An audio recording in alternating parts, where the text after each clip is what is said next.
The day I moved in with Uncle John and Aunt Maria, my life took a sharp turn. Their house was nothing like the warm, loving home I'd lost.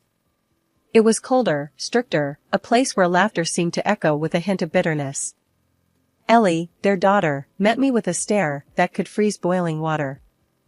"Great, now we've got a charity case living with us," Ellie muttered under her breath as I lugged my suitcase into what would be my new room. Aunt Maria shot her a look. "Ellie, that's enough. She's family, and we're doing the right thing." Uncle John, a man of few words, simply nodded. "You'll follow our rules here, Ruth. We expect you to contribute like everyone else." I nodded, too overwhelmed to speak. I was just 11, trying to find my footing in a world that had suddenly turned upside down after my parents died in a car accident. The first few days were a blur of new rules and chores. Ellie made sure to remind me of my place at every turn. "Why are you even here? You're not really one of us," she sneered one day as we washed dishes. "Just a little orphan girl living off our charity." I clenched my jaw, focusing on the soapy water. "I'm here because your parents took me in," I replied, trying to keep my voice steady. "Yeah, and don't you forget it. You owe us," Ellie snapped back, splashing water in my direction. The nights were the hardest. I'd lie in bed, listening to the silence of the house, missing my parents more than ever. Tears were my only solace, but I never let Ellie or her parents hear me cry. I made a silent vow to myself, I would endure, no matter what. Helping with the housework became my escape. Aunt Maria was particular about how things were done, and I learned quickly to avoid her criticism. "You call this clean?" she'd often scold, pointing at a spot I'd missed on the floor. "Sorry, Aunt Maria. I'll do it again," I'd say, grabbing the mop and going over the spot until she was satisfied. Uncle John was a stern man, his words sparing but sharp. "We're not running a hotel here, Ruth. Pull your weight," he'd remind me, even though I was already doing more chores than Ellie. Ellie, for her part, never missed a chance to make my life harder. She'd hide my sewing supplies, knowing how much I loved to sew, then feign innocence when I couldn't find them. "Looking for these?" she'd taunt, holding my scissors just out of reach. "Maybe if you're nice to me, I'll give them back." But I never retaliated. I kept to myself, burying my hurt and focusing on my sewing. It was my one joy, the thread that connected me to happier times with my parents. I started with doll clothes, moving on to alter whatever old clothes I could find. It wasn't much, but it was mine. Life with Uncle John and Aunt Maria was a mixed bag. They provided a roof over my head, sure, but it was Ellie who made sure I never forgot I was different. Amid the coldness and the chores, I found my escape in a corner of my room with a needle, thread, and old fabrics that whispered promises of transformation. One evening, as I was turning a faded curtain into a skirt, Ellie barged into my room without knocking. "What are you doing with that old rag?" she sneered, her eyes scanning my makeshift sewing station. "Just making something new," I replied, keeping my focus on the fabric under my hands. I wasn't about to let her see how much her words stung. Ellie laughed, a harsh sound that filled the small space. "You think you're some kind of designer? Please. You'll always be wearing hand-me-downs and trash." I bit back a retort, choosing silence over fueling the fire. She shook her head, smirking, and left, leaving a trail of scorn in her wake. The next day at school, I wore the skirt. It wasn't perfect, but it was mine. I paired it with a simple top I'd altered, feeling a mix of pride and nervousness. That's when Kelly, a girl from my class, noticed. "Hey, Ruth, that's a cool skirt. Did you get that downtown?" she asked, eyeing the pattern with genuine interest. I hesitated, then decided on the truth. "No, I made it myself." "Seriously? That's awesome. You've got talent," Kelly said, her words a balm to the sting of Ellie's mockery. Encouraged by Kelly's reaction, I started spending every spare moment sewing. My room became a sanctuary filled with fabric scraps and dreams stitched into reality. Each piece I created was a step away from the identity Ellie and her parents imposed on me. One Saturday, as I was cutting into a dress that Aunt Maria had declared too old, Uncle John walked in. "What's all this?" he grumbled, surveying the mess of fabrics and patterns scattered around. "I'm making something new to wear," I said, trying to keep my voice steady under his scrutiny. He picked up a piece of fabric, twisting it in his hands. "Seems like a waste of time. You should focus on your chores, not play dress-up." His words were like a slap, dismissing not just my passion, but my efforts to rise above my circumstances. "It's not a waste," I muttered, but he was already walking away, uninterested in my defense. Despite their disdain, I couldn't stop. Sewing became more than a hobby, it was my rebellion, my claim to an identity they couldn't touch. Each stitch was a word in the narrative I was writing for myself, one where I wasn't just the orphaned niece, but Ruth, the girl who could create beauty from neglect. Things took a sharp turn after I hit 18. Ellie got herself a shiny new car for her birthday, a sleek thing that made my heart sink every time it roared to life. Meanwhile, Uncle John and Aunt Maria suddenly upgraded their lives with fancy gadgets and furniture that seemed out of place in our modest home. It was clear they were living it up, while I was left figuring out how to stretch every penny. One day, as I was mulling over the idea of getting a job post-high school, Aunt Maria dropped a bombshell. "Your parents left you some money for college," she said nonchalantly, as if mentioning the weather. I was stunned. "Really? I had no idea." "Yeah, but there's a catch," Uncle John chimed in, his tone sharp. "You're staying local for college. It's safer, and we can keep an eye on you." My dream of leaving for a big city to study fashion design crumbled. But "No buts," Aunt Maria cut me off. "We've decided. You can thank us later." I swallowed my protests. Arguing was pointless. So, I enrolled in the local college, my dreams of fashion design barely hanging by a thread. Needing to support myself and save for the future, I landed a job as an assistant secretary at a law office nearby. It wasn't glamorous, but it paid the bills. "Look at you, all grown up and working," Ellie sneered one evening as I was sketching designs. "Still playing dress-up, I see." "Better than playing spoiled brat," I retorted without looking up. My patience with her was wearing thin. She huffed, clearly annoyed, and stormed out. I couldn't help but smile a little. For once, I had the last word. Despite the setbacks, I didn't give up on fashion. Every evening, after work and classes, I'd dive into my world of sketches and fabrics, transforming Ellie's discarded clothes into pieces that felt like me. It was my rebellion, my way of holding on to the dream, even if it was stitched together from the leftovers of someone else's life. Working late again, Ruth, my coworker, Mike, asked one evening as he passed by my desk. "Yeah, got a project I'm passionate about," I replied, packing up my sketches discreetly. "Must be nice, having something you love doing," he said, a hint of envy in his voice. "It is," I admitted, feeling a surge of pride. "It's not much, but it's mine." Walking home that night, I felt a mix of emotions. Frustration, for sure, at the way my life was hemmed in by my guardian's decisions. But also determination. I might have been forced to stay local, but I wasn't going to let that define me or my future. The more time passed, the more I started to feel like I was living in a house of cards, about to crumble at any moment. Uncle John and Aunt Maria, who once lived as modestly as monks, were suddenly splurging like lottery winners. First, it was Aunt Maria flaunting a fur coat so pricey, it could have fed us for months.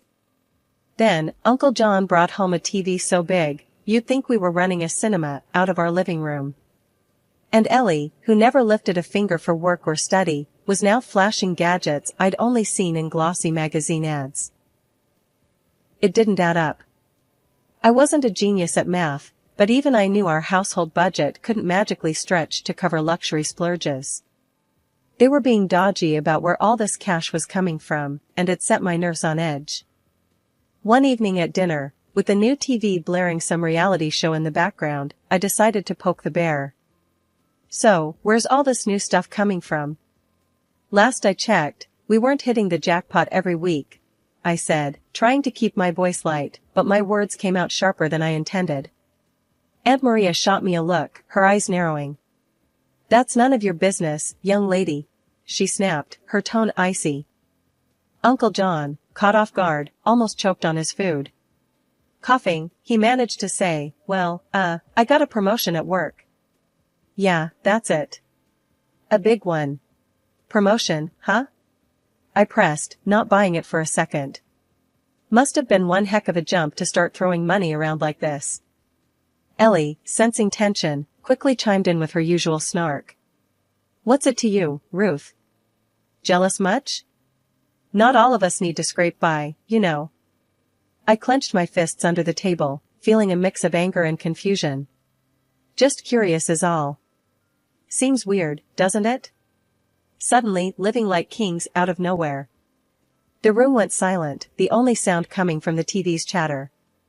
Uncle John and Aunt Maria exchanged glances, a silent conversation passing between them. Finally, Uncle John cleared his throat. Let's just say we've been careful with our savings, all right? No need to worry your little head about it. Careful with savings? Right. I knew something was off. The dots weren't connecting, and their answers were as flimsy as a house of cards in a windstorm.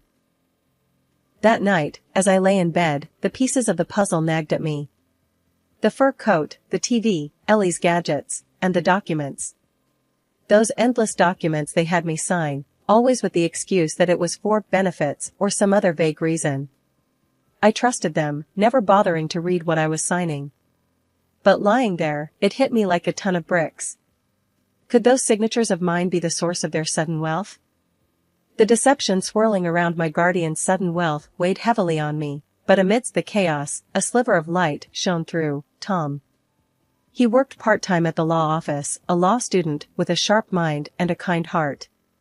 Our connection was immediate, a bond formed over shared dreams and the mundane realities of office life. One afternoon, while organizing files, our hands brushed, sending a jolt of electricity through me. We locked eyes, and he smiled. Ruth, you ever think about escaping this place? He asked, his voice low. All the time, I admitted, feeling a flush of warmth. But it feels like I'm stuck in quicksand. He nodded, understanding.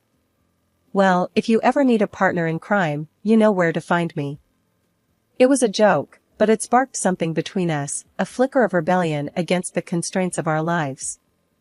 Our secret rendezvous became the highlight of my days, stolen moments filled with laughter and dreams. But as our connection deepened, Aunt Maria grew suspicious. One evening, she cornered me in the kitchen. I've seen you sneaking around with that boy from the office. Don't think I haven't noticed, she hissed, her eyes boring into mine. I tried to keep my composure. Tom's just a friend, Aunt Maria. Nothing to worry about. A friend, huh? Don't play me for a fool, Ruth. You're not to see him again.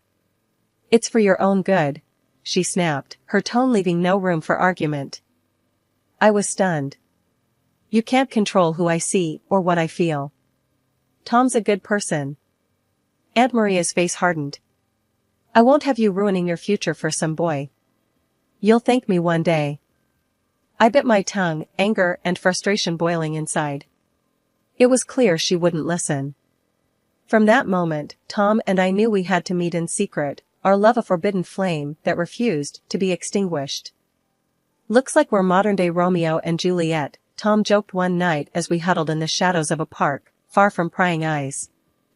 I guess that makes Aunt Maria the villain in our story, I replied, trying to smile, despite the bitterness in my heart. We'll find a way out of this, Ruth. Together, Tom said, taking my hand.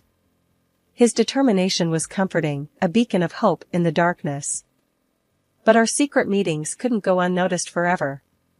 Ellie, ever the spy, caught us one day and wasted no time in running back to Aunt Maria and Uncle John. The confrontation that followed was explosive. You're grounded. No more job, no more college until you learn your place, Uncle John declared, his face red with anger. You can't do this. You're not my jailers. I shot back, defiance rising in me. Aunt Maria's laugh was cold and sharp. Oh, but we can, dear. You'll learn to obey, or you'll lose everything. The threat was real, and the stakes were higher than ever. In the dead of night, Tom and I made plans to fight back, to reclaim my inheritance and our freedom. It's us against the world, Ruth. We'll expose their lies and build our own future, Tom whispered, his words a vow I clung to.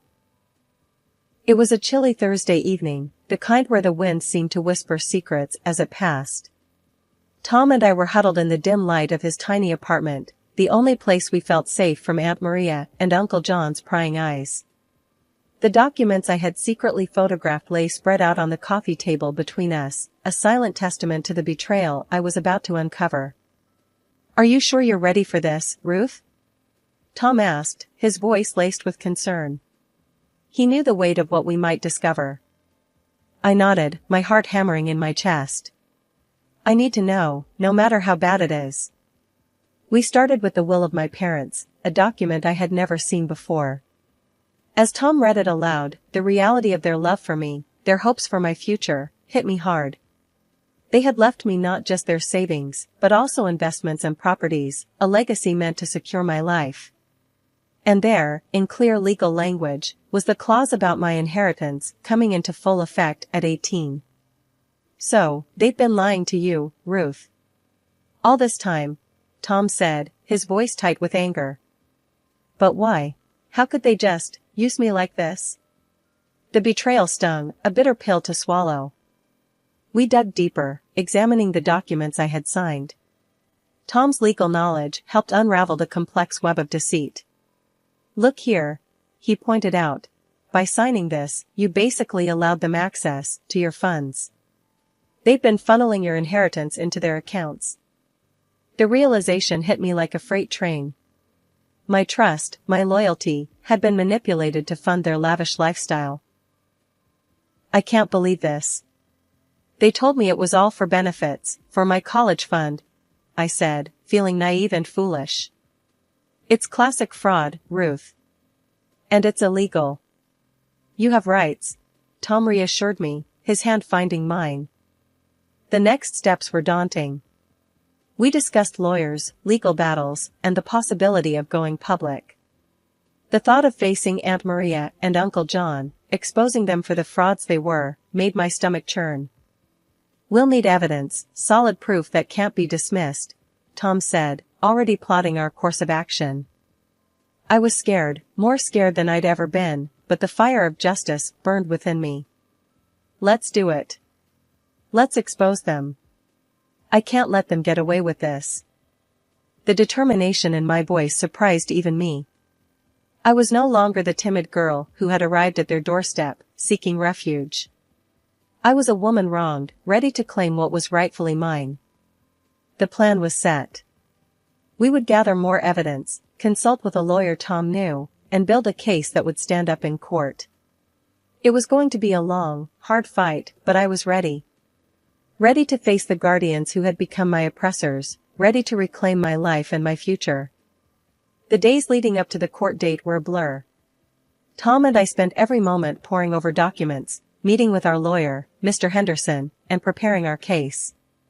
The evidence was solid, but the thought of facing Aunt Maria and Uncle John in court made my stomach twist in knots. Remember, it's about the truth, Mr. Henderson reminded me as we sat in his cluttered office, papers strewn about. Stick to the facts, and we'll get through this. The day of reckoning arrived faster than I had hoped. The courtroom was cold, sterile, and filled with the murmurs of onlookers. Uncle John and Aunt Maria sat across from us, their faces stoic, betraying no sign of guilt. Ms. Thompson, can you confirm that you were unaware of the contents of the documents you were signing at the request of the defendants? The judge asked, his gaze fixed on me. Yes, Your Honor. I trusted them. I thought they were looking out for me, I replied, my voice steady, despite the turmoil inside. Aunt Maria's lawyer was slick, trying to paint me as an ungrateful niece, biting the hand that fed her. Isn't it true that the defendants provided you with a home and care after your parents' tragic demise? He asked, his tone dripping with insinuation. They did, but that doesn't give them the right to steal my inheritance. I shot back, refusing to be intimidated. The turning point came when Tom took the stand, presenting the financial records we had uncovered. These documents clearly show the transfer of funds from Ms. Thompson's accounts to the defendants, immediately following her signature on the documents they presented to her. He explained, his confidence undercutting the defense's arguments. Aunt Maria and Uncle John squirmed in their seats, their facade finally cracking under the weight of evidence against them. After what felt like an eternity, the judge delivered his verdict.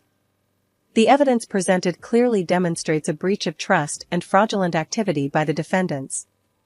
I hereby order the immediate restitution of all misappropriated funds to Ms. Thompson, along with appropriate penalties for the defendants. The courtroom erupted in murmurs, but all I could hear was the pounding of my heart. Justice had been served. Outside, the sun seemed brighter, the air fresher. You did it, Ruth. You stood up for yourself, Tom said, wrapping me in a hug. I couldn't have done it without you, I whispered, feeling a weight lift off my shoulders. With my inheritance rightfully returned, I set my sights on the future. With my inheritance rightfully returned, I set my sights on the future. I started studying to be a designer, fulfilling my long-held dream. It was difficult, but interesting. And it's fair to myself. Years had flown by, turning pages filled with trials into chapters of triumph. My atelier, once just a dream woven from threads of hope and defiance, now stood as a testament to my journey. I had built a name for myself in the city, not just as a fashion designer, but as a symbol of resilience. One afternoon, as the autumn sun cast long shadows across my studio, Ellie barged in, her presence as unwelcome as a storm cloud. Time hadn't been kind to her, the arrogance still hung around her like a tattered cloak, but desperation had etched lines into her face. Ruth, you gotta help me. She started without a greeting, her voice a mix of demand and despair. I'm in deep, really deep. I need money. I paused, the shock of her audacity giving way to a cold sense of inevitability. Ellie, I can't just hand you money. But I can offer you a job. Work for it, earn it. Her reaction was immediate and volcanic. A job? Are you kidding me? I don't need a job, Ruth, I need cash, and I need it now. She spat, her eyes blazing with anger. I stood my ground, feeling the weight of our shared past heavy between us. I won't fuel your mistakes, Ellie. A job is all I'm offering. Take it or leave it. Her fury boiled over.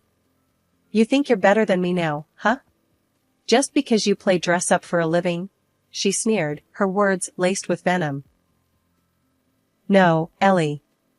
I worked hard for everything I have. I'm offering you a chance to do the same, I replied, my voice steady. Ellie's laugh was bitter, devoid of humor. I don't need your charity or your lectures. You'll regret this, Ruth. As she stormed out, I felt a wave of sadness for what we both had lost, but also a deep, unshakable conviction in my choices. I had learned the hard way that no one could save you if you weren't willing to save yourself. Weeks later, news trickled down to me that Aunt Maria and Uncle John's house had been sold off to cover debts. Ellie had vanished, chasing after windfalls that would never come. The cycle of choices and consequences had come full circle. Sitting in my studio, surrounded by the vibrant chaos of creativity, I reflected on the journey. From the ashes of a broken past, I had carved out a space where dreams took shape, where resilience was the fabric of success. Tom, now my husband and partner in every sense, placed a supportive hand on my shoulder. You okay? I smiled, leaning into his strength. Yeah, I am. It's just, life's funny, isn't it? How it all turns out. He squeezed my shoulder gently. It's not just life, Ruth. It's you. You made this happen. You turned the odds into your masterpiece. As the sun dipped below the horizon, casting a golden glow over the city, I realized he was right. This wasn't just a new chapter, it was a whole new book, one where the pages were filled with the colors of hard-won joy and the quiet strength of redemption.